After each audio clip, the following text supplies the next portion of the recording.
Hi guys, Danny here. Today we are checking out a pair of wireless earbuds. I really hope you're all doing well and you enjoyed the video.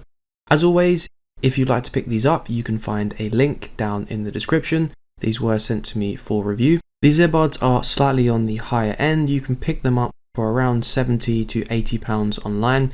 Some of the most notable features for this device is it is using Bluetooth 5.0. It has a Qualcomm chipset for high quality audio.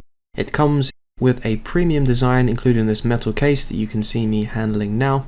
And it also boasts an impressive 6 to 7 hours of runtime per charge. The unboxing experience also has a premium feel to it, if a little bit outdated, as each item has its own box, which I think is a little bit overkill, but it definitely does give you the experience that you're buying a slightly higher end product. And of course you get some extra ear tips too. Many of you will be pleased to know, as I often get asked this question, these earbuds are using separate Bluetooth connections, so you can use them independently of each other.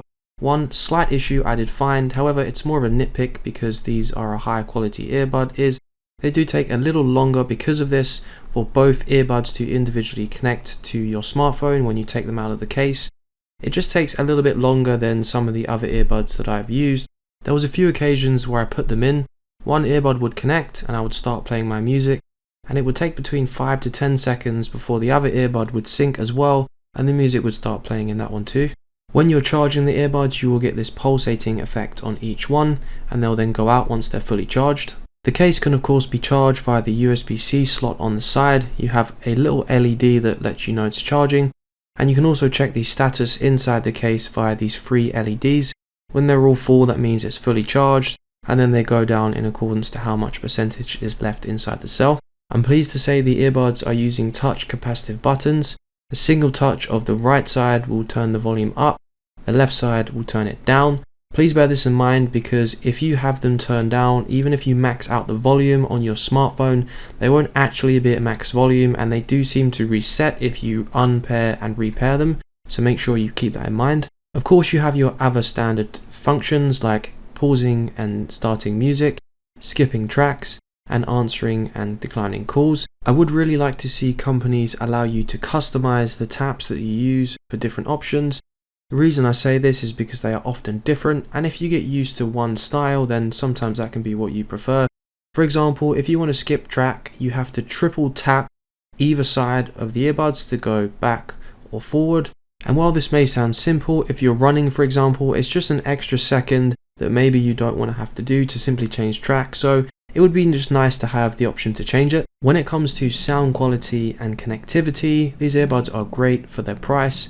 I think you'll struggle to find earbuds around this price point that have a better performance. One thing that I would say is I'm not a huge fan of the case. Because it's made of metal, it does feel high quality, and the latch does also. But because of this, it does feel a little bit weighty in the hand, and the battery inside isn't huge. So you're only going to get up to 3 full charges out of this case.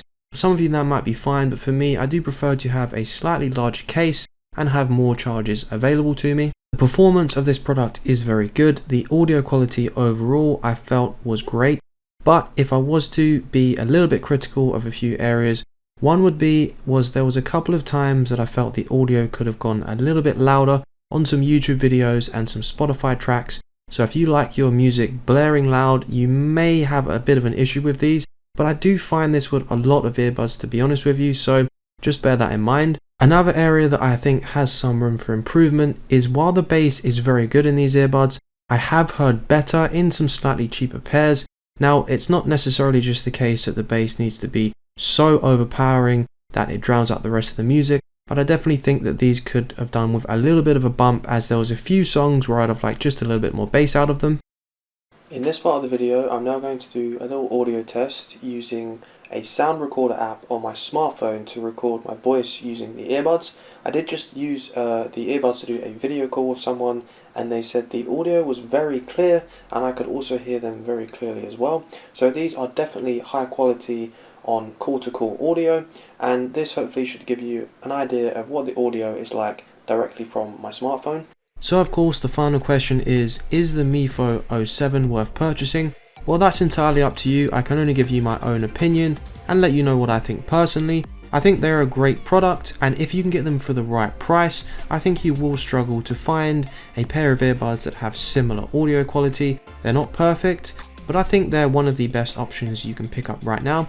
So definitely have a look out for them, see if you can get them for a good price. And as always, if you'd like to pick them up, you can find a link down in the description.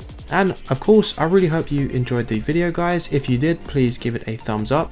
If you're new to the channel, please consider subscribing for more videos like this one. And of course, I will see you in the next one.